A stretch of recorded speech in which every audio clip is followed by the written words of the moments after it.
Hola a todos, ¿qué tal? ¿Cómo estáis? Bueno, bienvenidos a una nueva entrevista dentro de nuestro podcast Finet Talks, que ya sabéis que cada semana se puede consultar pues, en nuestra plataforma de podcast y que cada semana también compartimos esta entrevista central que hacemos en YouTube. Y voy a saludar a nuestro invitado de hoy, que es un honor y un gusto tener con nosotros a Marc Vidal. ¿Qué tal, Marc? ¿Cómo estás? Muy bien, encantado de estar aquí contigo. Un placer. Marc, bueno, es analista económico y financiero, bueno, también divulgador tecnológico, consultor. Bueno, haces de todo, Marc. Es que yo no De sé, todo, de todo. estás clonado, tienes un robot de ChatGPT clonado, no sé cómo te organizas, pero vamos. Tengo un buen equipo. El secreto. Bueno, yo le he propuesto a Marc que esta idea del nuevo orden mundial al que vamos, de coger perspectiva y ver a más largo plazo, pero también partiendo de lo que tenemos a corto plazo para mirar allá, ¿no? Y Marc, te propongo hacerlo como en 5 claves, 6 por 5 claves de hacia dónde vamos. Y voy a empezar por la primera, que es la situación de la deuda mundial. Fíjate. Nosotros nos conocimos, yo creo, de 2007-2008. Yo recuerdo que leía asiduamente entonces ya tu blog y ahí ya recuerdo que decíamos, "Oh, esto se va al garete", efectivamente pasó lo de Lehman, decíamos, y se va a regenerar el sistema. No sé si se ha regenerado mucho, o sea, no sé si estás más bien defraudado con lo que ha pasado estos 15 años y en qué punto crees que estamos ahora. Pues la verdad es que, o sea, nos conocimos a raíz de eso, ¿no? A raíz de que las cosas pintaban muy mal y poca gente lo aceptaba. De hecho, yo me acuerdo que tú y yo comentábamos, yo qué sé, o sea, nos escribimos en algunas cosas, incluso nos llegamos a ver y comentábamos de que cuesta mucho explicar a la gente la situación en la que estamos e incluso nos generaba muchos problemas decirlo, ¿no? Mm. Y la verdad es que la sensación de que todo aquello sirvió para poco, pues un poquito sí que la tiene uno, ¿no? Porque al final la solución que se adoptó fue la más simple, fue la de inundar al final el sistema con una, bueno, con un denominativo que se le dice liquidez, pero que en realidad no lo es, porque esa liquidez lo que en realidad es un dinero mucho menos efectivo, es decir, un dinero que es incapaz de hacer cosas que hacía el dinero previamente porque vale menos, porque inundas el mercado de ese dinero, ¿no? Y cuando reventaron aquellos bancos y se fue trasladando, aquello sí que fue un efecto dominó, ¿no? De una manera mucho más evidente que lo que podría haber estado sucediendo en sus últimos días o lo que pueda suceder en el futuro inmediato, pero ese efecto dominó que se produjo, muchas veces no tuvimos constancia de dónde había empezado. Se tardó un poco en entender dónde había empezado y había empezado técnicamente en una oficina del BNP Paribas en Francia, cuando vieron que toda aquella basura no tenía valor y se la devolvían a los americanos y los americanos pues decían, hostia, ¿ya esto cómo lo sacamos de aquí, no? Bueno, pues todo aquello que fue reventando nos dio una puerta o nos dio por lo menos una esperanza de que aquel planeta que estaba inundándose ya desde hacía tiempo de productos financieros inservibles, que en gran medida era producto también de un exceso de liquidez que se había generado y de un dinero muy barato, muy gratis, ¿no? Dinero mágico, ¿no? Que se iba generando y que se iba aplicando fundamentalmente pues al sistema inmobiliario, ¿no? Y se aplicaba luego pues a hipotecas y a productos financieros complejos, que también es otro nominativo curioso, ¿no? Sistema, o sea, productos financieros complejos era una manera de decir basura. Ya está, ¿no? Porque estaba repleto de eso. Y la cuestión es que después de todo eso no aprendimos nada, ¿no? O se aprendió muy poco. O creímos que la solución podía ser una patada hacia adelante. Y realmente, Vicente, yo creo que esa patada hacia adelante continúa. Y el problema sigue siendo que el mundo se debe a sí mismo demasiado. Eso te iba a decir, porque la deuda, pues nos vamos a previsiones prácticamente, yo creo que las más optimistas está como en el 100% de la economía mundial, según los organismos Bueno, oficiales. es bastante más. O sea, Mm. claro, esa sería la deuda pública, sin contabilizar las deudas internas entre las administraciones públicas de cada uno de los países o de las administraciones supranacionales, ¿no? Si aplicamos todo eso y le incorporamos algo de deuda privada, que también debería que incorporarse porque hay mucha deuda privada que es institucional, es decir, son empresas institucionales que tienen una dependencia accionarial, comercial de los propios estados, que son los que financian en gran medida alguna de esas grandes compañías. Estaríamos hablando de 3 veces y medio. O sea, el mundo se debe a sí mismo 3 veces y media su producción final. Claro, eso es insostenible. O bueno, no, yo no digo que no sea sostenible, lo que digo es que evidentemente nos hace a todos más pobres, ¿no? Y aquí el gran reto, el gran desafío es cómo nos enfrentamos a un mundo en el que ya de serie, cuando naces, empiezas a ser más pobre. ¿Crees que los movimientos ya, en los últimos meses ya, los bancos centrales subiendo los tipos de interés, empiezan a arreglar el problema o no te lo crees? Yo creo que van a parar de subir. Porque es que básicamente tenemos gente al frente de esta historia pues que miran esto con luces cortas. Nada de lo que sucedió en aquel momento se podía pensar a corto plazo, y lo demuestra que 15 años después seguimos con problemas muy similares. O por lo menos es verdad que se han generado regulaciones que obligan a la banca a tener una serie de incorporaciones que le salvaguarde alguna quiebra o una insolvencia, ¿no? Pero si lo revisamos al detalle, eso tú sabes mucho, si revisamos al detalle en qué consisten esas regulaciones y qué es Basilea III y qué es eso de las cuentas de registro y lo que significa que haya un dinero en marcha y un dinero hipotético de salvaguarda, cuando revisamos eso en detalle tampoco hay una garantía que digas, bueno, es que estamos salvados, están todos los bancos súper bien estructurados. No es real, es más, además si utilizamos la doble forma de medir, que sería la europea o la americana, los americanos tienen, Estados Unidos me refiero, tienen que ir actualizando el valor de sus activos constantemente, que ese es el problema que pasó con el Silicon Valley Bank, que como tienen que actualizar el valor de sus activos, si esos activos pierden valor, como le pasaba por garantías de las empresas tecnológicas que ellos mismos financiaban o que por lo menos tenían depositadas, pues se comprobó que no valían lo que valía, y ahí quebró pues todo el tema y a buscar liquidez. Y en el caso de los europeos tenemos una serie de regulaciones que nos dicen, o por lo menos desde el Banco Central Europeo nos dice que es la más robusta, la mejor que jamás hemos tenido. Y la verdad real es que lo que tenemos ahora mismo es mucho dinero en los bancos.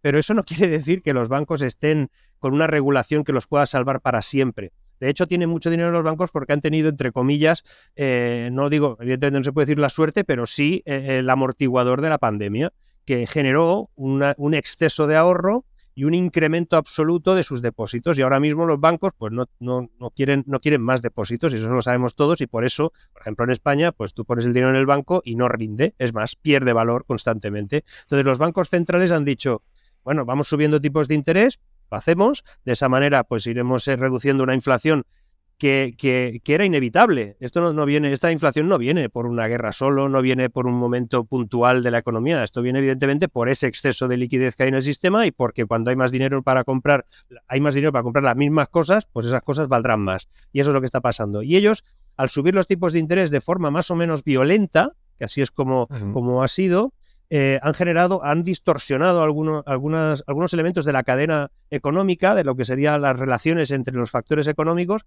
y seguramente no son tan valientes como para mantener ese impulso, porque saben que la economía no está bien. Otra cosa es que las grandes cifras nos den la sensación de que bueno, estamos aguantando un momento duro, pero eso no está claro, con lo cual yo no tengo muy claro tampoco que sean capaces de mantener el precio del dinero, que el precio del dinero no olvidemos que es pues lo que vale, es decir, el dinero no es gratis, ni puede serlo, claro. ni el coste de obtenerlo es gratis, es como ir a una mina, ¿no? Tú tienes que picar para sacarlo, y si el dinero no tiene relación directa con el capital existente, pues tenemos un conflicto que es el que tenemos ahora, que es que las cosas cada vez valen más porque el dinero vale menos.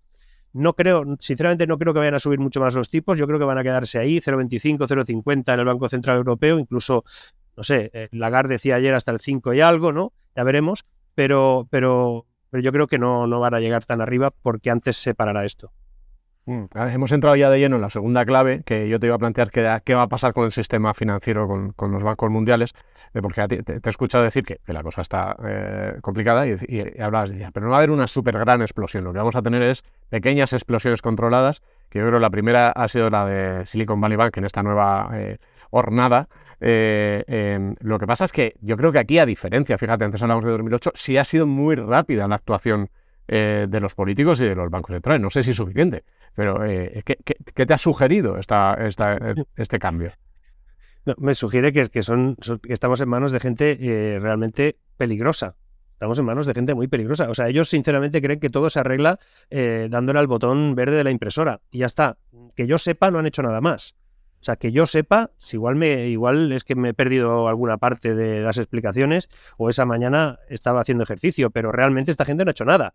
Solo ha hecho imprimir más dinero. Es decir, han generado, ellos dicen, nuevos mecanismos de liquidez ¿qué nuevo mecanismo de liquidez es? O sea, además le ponen nombres muy divertidos, ¿no? Un nuevo artilugio, artefacto, herramienta. Esto es la palabra favorita de Christine Lagarde, tenemos herramientas para que los bancos no sufran. Tus herramientas son simplemente que les metes dinero gratis, otra vez, ¿no?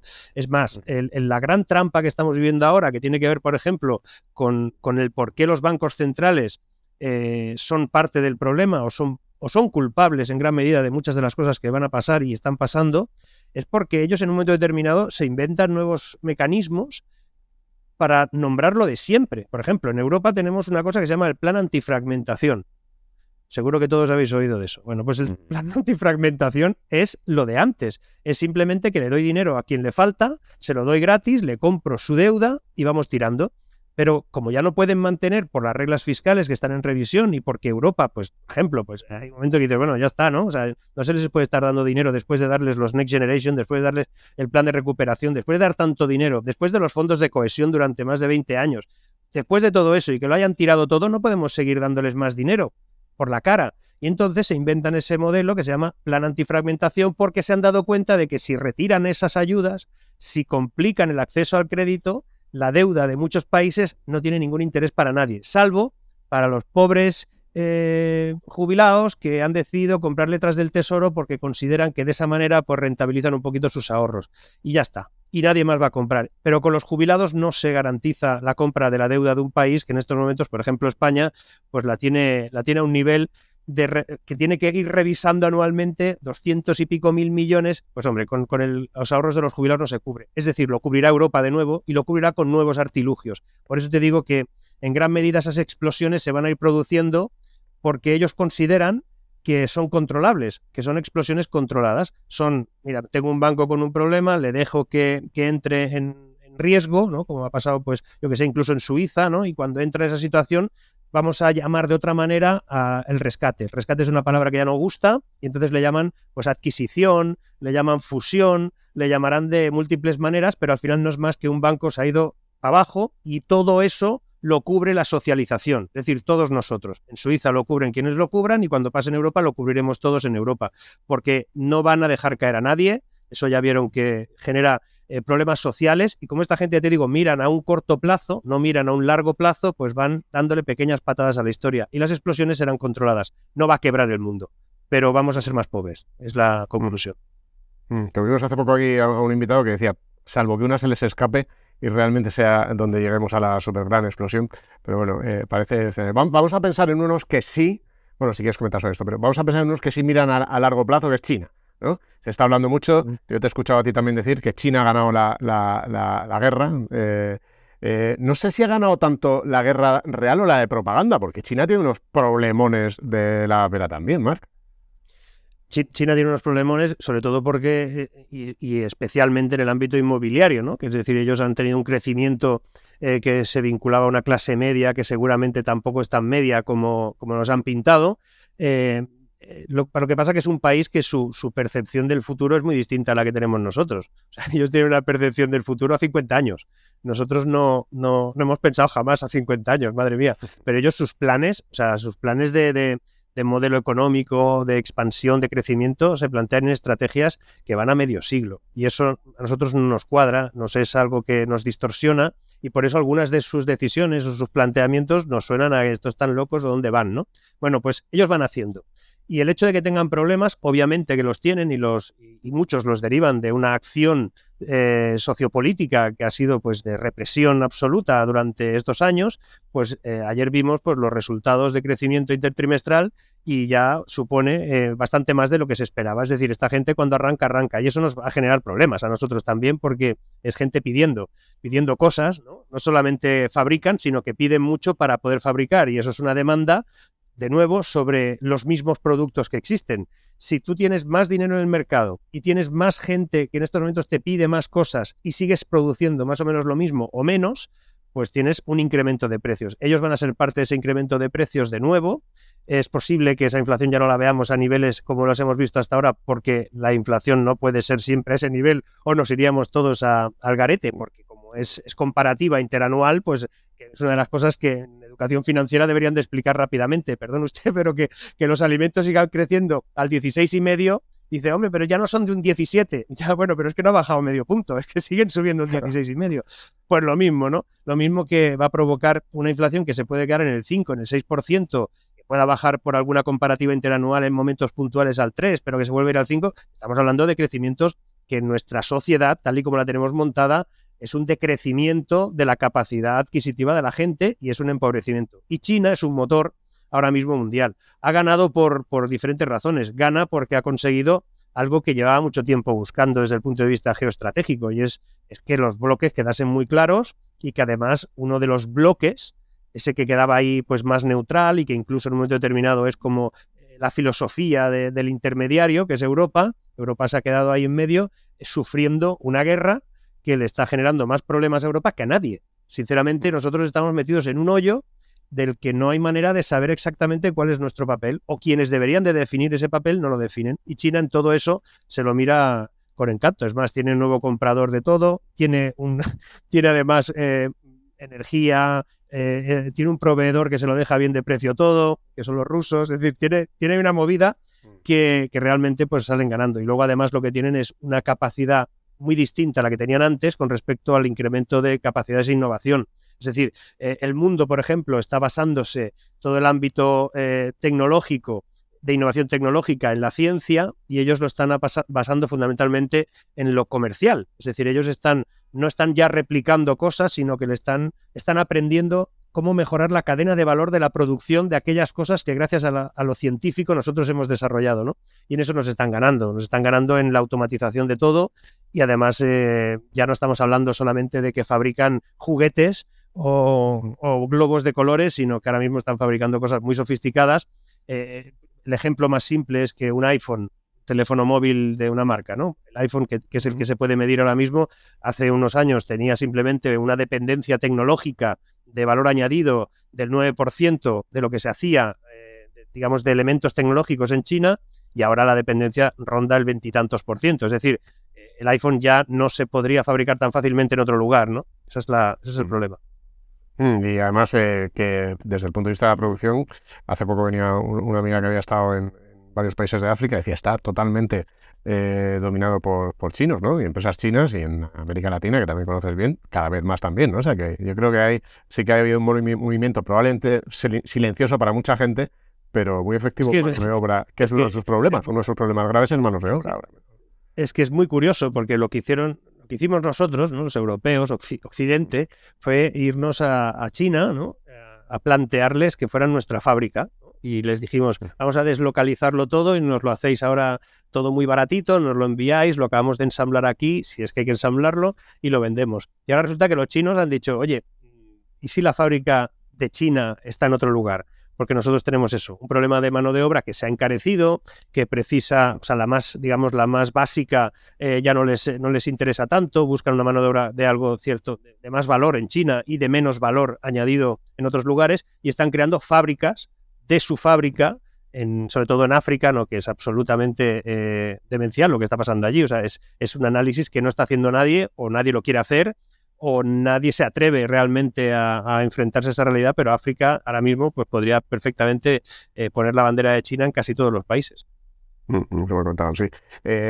La cuarta clave, fíjate, en todo este contexto que estamos planteando, la irrupción de ChatGPT, bueno, lo que representa ChatGPT más bien, que es la inteligencia artificial. Fíjate que en las últimas horas hemos tenido al consejero delegado de Google, al presidente de Telefónica y a muchos políticos diciendo, uy, vamos a pisar el freno, que esto se nos está yendo de madre. Incluso ya sabemos que en Italia se ha llegado a prohibir temporalmente utilizar ChatGPT con determinada excusa o no. Bueno, ¿qué papel va a jugar en todo esto?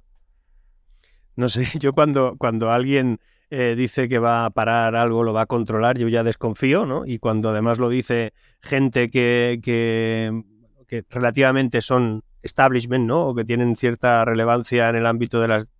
Bueno, o por lo menos que pueden decidir hacia dónde van las cosas, pues aún desconfío más, ¿no? ChatGPT no es más que o sea, es un montón de servidores metidos en un espacio parecido al Palau Sant Jordi de Barcelona o yo qué sé, o al Within Center, ¿no? Ahí todos metidos esos computadores con una capacidad y una velocidad de análisis muy superior a la que teníamos hace 5 años, con lo cual se puede generar o puede exponernos hacia nosotros las respuestas de cosas estadísticas y al final es un manejo de datos brutal. ChatGPT no sabe lo que dice en ningún momento, no tiene conciencia de nada de lo que dice, ni tan siquiera sabe qué significa la canción que le has pedido. Lo único que hace es que busca entre toda esa ingente cantidad de datos, que cada vez serán más, ¿no? La versión 4 ya utiliza más, la 5 será aún más. Entonces, cuantos más datos utilice, mejor resulta lo que te expone, más fiable es para ti. Dices, esto cada vez es más. Le he preguntado que no sé, cosas de Gustavo Adolfo Bécquer y me las ha respondido perfectas, ¿no? Y es la hostia porque es perfecto y lo busques donde lo busques, ya me lo ha entregado. Evidentemente acelera el proceso de búsqueda, acelera el proceso de análisis y acelera el proceso final de redacción de cualquier cosa. Incluso para la computación, para la programación rápida, hay un montón de autopilots, ¿no? En ese sentido. Y esa irrupción lo que hace, curiosamente, es todo lo contrario de lo que nos están diciendo estos señores y señoras. Es que seguramente el ChatGPT como no tiene conciencia y simplemente lo que hace es utilizar los elementos que existen en el mercado, es decir, lo que existen, todos los datos que existen por ahí, pues lo que obtiene de todo ello es básicamente lo que somos nosotros, ¿no? Entonces, si nosotros somos de una manera determinada, pues lo expone de esa manera determinada. Y hasta que no utiliza más datos, no puede corregir algún sesgo que pueda tener. El único elemento, digamos, que yo acepto, pero claro, lo acepto con pinzas, porque lo del sesgo, el sesgo deriva de una decisión política muchas veces. Es decir, esto es sesgo, este sesgo es malo. El malo y el bueno en la vida del ser humano es algo que va cambiando con el tiempo, ¿no? Hace 5 años, cosas que decíamos, pues ahora serían imposibles de decir, y películas que se filmaban hace 10, ahora no se podrían jamás plantear a ningún productor, ¿no? Entonces eso del sesgo también es revisable. Pero en todo caso, repito, ChatGPT y todos los modelos informáticos que ahora se les llama inteligencia artificial no son inteligentes ni son artificiales, son masiva gestión de datos que entregan modelos que puedan interpretarse para nosotros como muy fiables sobre lo que nosotros podríamos haber explicado con muchísimo más tiempo. Por lo tanto, como ChatGPT no sabe lo que dice ni lo que hace, pues tampoco hay que darle mucho más valor. Al final es una herramienta que está siendo muy eficiente para algunas cosas que hacemos. No es una calculadora. Cuando yo pongo el ejemplo de la calculadora, la gente dice, no, es que no lo es, pero podemos contextualizarlo, ¿no? Igual que en un momento determinado apareció la calculadora y aquí la gente, los matemáticos se pusieron todos a el grito en el cielo, porque madre mía, esto va a acabar con nosotros, y no fue así, sino que fue una herramienta para todos. Cuando nació Internet, yo recuerdo los primeros años de Internet, y tú lo debes recordar perfectamente, los que estábamos allí cuando nació Internet, porque había gente, ¿sabes? Cuando nació Internet había gente que conocía el mundo previo a Internet, y yo recuerdo que todo lo que se decía de Internet era que era terrible, ¿no? Que era porno, que era estafas, que era no sé qué, que no dejaras nunca tu tarjeta de crédito en Internet porque estabas muerto. Eso sucedió. Luego se prohibió Google en las escuelas. ¿Por qué no? Porque los niños dejarían de tener memorias y solo... Todo esto va pasando, ¿no? Y ahora el ejemplo que pongo es algo que he vivido en primera persona. Yo puse un anuncio para mi empresa de búsqueda de alguien que supiera utilizar bien ChatGPT, porque consideraba que era necesario tener a alguien que realmente preguntara bien a esa máquina, porque hemos descubierto todos, de hecho todos los que estamos usándolo, que cuanto mejor le preguntas, pues mejor te responde. Y es muy curioso cómo a medida que vas avanzando y van saliendo productos y herramientas que lo mejoran, siempre van en el mismo sentido, cómo preguntarle bien. Pues pusimos un anuncio buscando a alguien que preguntara bien, un prompt engineer, que se dicen ahora, ya ha salido esa profesión. Y esa profesión, pues al final, pues tuvimos que seleccionar a una chica, curiosamente fue una chica que bueno, ella se denomina hacker social. Ella dice que es una persona que se pregunta todo y que está siempre buscando la manera de conseguir las mejores respuestas. Y la verdad es que es muy eficiente en ese sentido, es quien nos obtiene las mejores respuestas de ChatGPT. A la vez también hicimos tuve una situación concreta con una de las empresas que son clientes nuestras, a las que les ayudamos a transformarse, ¿no? Y utilizar todas las tecnologías existentes. Y nos pasó una cosa, y es que entre el equipo que había allí, entre las personas que habían allí, estaban haciendo una selección también de personal, y una de las pruebas es que era un equipo relativamente creativo, que estaban haciendo una parte de desarrollo de un tema creativo, y se les propuso que redactaran, ¿no? Que tuvieran en base a eso pues un informe de unas 2.000 palabras aproximadamente en la que tenían que desarrollar algo. No voy a entrar en detalle, pero bueno, era algo así. Entonces había como 5 personas y una tardó 10 minutos. 10 minutos en hacerlo, y las otras tardaron 1 hora y media, hora y cuarto y tal. La de 10 minutos nos lo presentó, lo vimos y digo, esto está hecho por ChatGPT, tío. O sea, o sea, tú pretendes ganar tu lugar de trabajo con una cosa que te ha hecho ChatGPT, no algo que has hecho tú. Y dice, usted me ha pedido esto. No me ha pedido cómo hacerlo. Usted me ha pedido este resultado. La verdad es que el resultado era tan bueno o mejor que el que estaban haciendo los otros. Claro, la pregunta era, ¿lo contratamos o no? Y la respuesta, yo di la mía, y es que había que contratarlo porque independientemente de si él era más o menos capaz, el efecto final, el resultado final es que fue eficiente. Y fue eficiente porque supo interpretar bien que el uso de algunas tecnologías podían salvaguardar el producto que estaba buscando, ¿no? Luego, si eso se va a quedar ahí o va a ser alguien incapaz de hacer cosas por su cuenta, ya lo veremos. Pero yo creo que, sinceramente, cuando alguien prohíbe algo, cuando alguien le pone barreras a la tecnología, una de dos, o es porque ya no la controla y pensaba que la iba a controlar, pensaba que era una herramienta suya, como pasó con Internet en un momento determinado, o dos, que realmente tenga buena fe esta historia, ¿no? Que no lo dudo, pero me quedo más por la primera. Sí, además hay gente diciendo, en el caso concreto de Google, los problemas que a medio plazo le puede ocasionar, a corto plazo sigue siendo 99% prácticamente del mercado. La última, y además fíjate, decías, hay cosas que son buenas y de pronto son malas y viceversa, que con la transición energética lo hemos vivido un poco. Hace poco el uranio era malísimo en las centrales nucleares, de pronto pasa a ser una energía considerada dentro de las limpias para la Unión Europea. Este es un tema que a ti también te interesa. ¿Qué opinas tú de hacia dónde vamos ahora mismo? O sea, con esta transición energética tan cacareada y que nos hemos dado cuenta de pronto que hace falta mucho más energía sucia, vamos a decir así, o se la ha llamado, de la que se pensaba hasta hace nada, o de la que pensaron los políticos hasta hace nada. Lo primero es que hemos estado viviendo en una plataforma de hipocresía brutal. Porque recordemos que hasta hace poco el valor o el coste que tenía el gas, que se consideraba que era combustionar para tener gas, era un pecado mortal, pues resulta que en la Unión Europea, por ejemplo, se cedían unos derechos de emisión de CO2, que era con lo que se generaba electricidad a partir del ciclo combinado, y cuando eso se hacía, pues tú comprabas unos derechos, esos derechos de emisión de CO2, y cuantos más comprabas, oye, pues mejor, ¿no? Más podías contaminar. Y de hecho, Europa lanzaba un número determinado de derechos de CO2, y ese número determinado de derechos de CO2 iban a brokers, y los brokers compraban los derechos y cada vez más caros porque había pocos derechos, o unos cuantos, y cada vez había más necesidad de energía. Claro, esa hipocresía se traslada a todos los ámbitos, se traslada al hecho de que estemos planteando una transición ecológica porque lo marca una agenda globalista, uniformista, y que no hay manera de levantar el dedo y decir, perdone, pero igual el punto 12 o el punto 17 habría que darle otro plazo, ¿no? Y no es tan urgente que eso sea para el 2030, que el mundo, evidentemente, hay que salvaguardarlo y hay que vigilar mucho para que, pues estamos viviendo épocas terribles, ¿no? La sequía, todo al final tiene alguna relación, yo no lo voy a negar.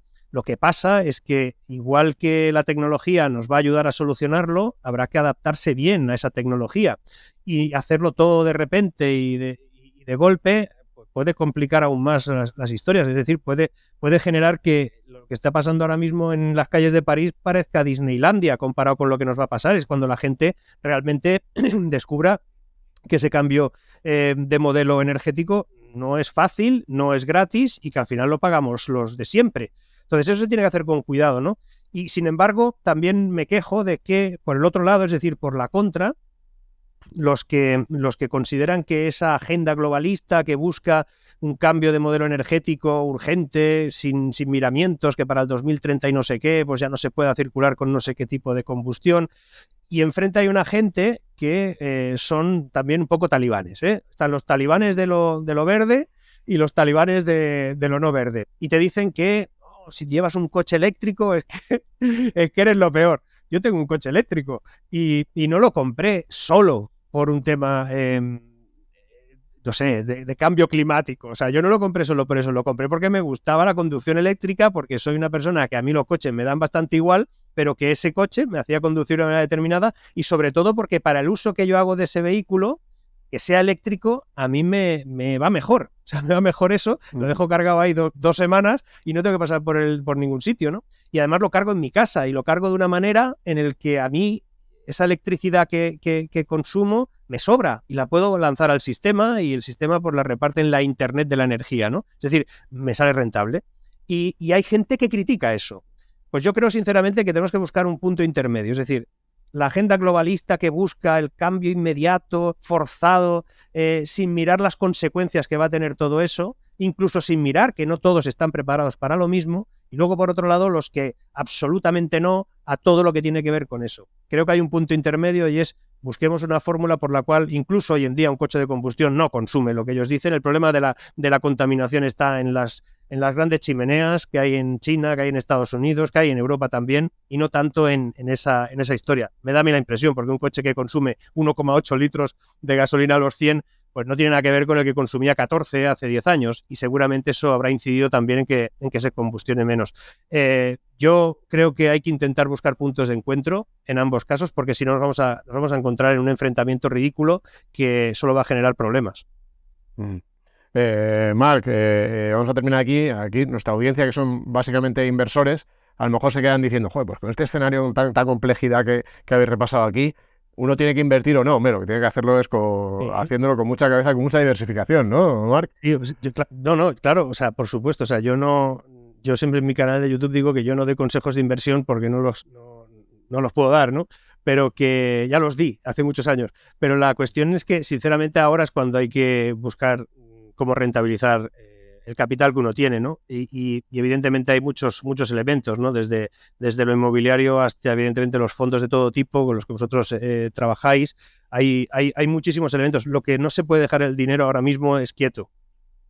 Y ya sé que eso es arriesgado, pero bueno, evidentemente, joder, vosotros tenéis ahí un catálogo de opciones, y no es publicidad, es porque os conozco bien. Tenéis un catálogo de opciones sin riesgo y que obviamente generan algo más que dejarlo en un banco. Y sinceramente creo que en este país falta, sobre todo en España, falta educación financiera en ese sentido para entender que tener una cuenta a plazo fijo, una cuenta a la vista o cosas así con un dinero determinado, el tema no está en que tengas menos de 100.000 euros para que no te pase nada si cae el banco. Eso ya lo sabemos todos, no va a pasar. Lo que hay que saber es que tu dinero ahí cada día vale menos.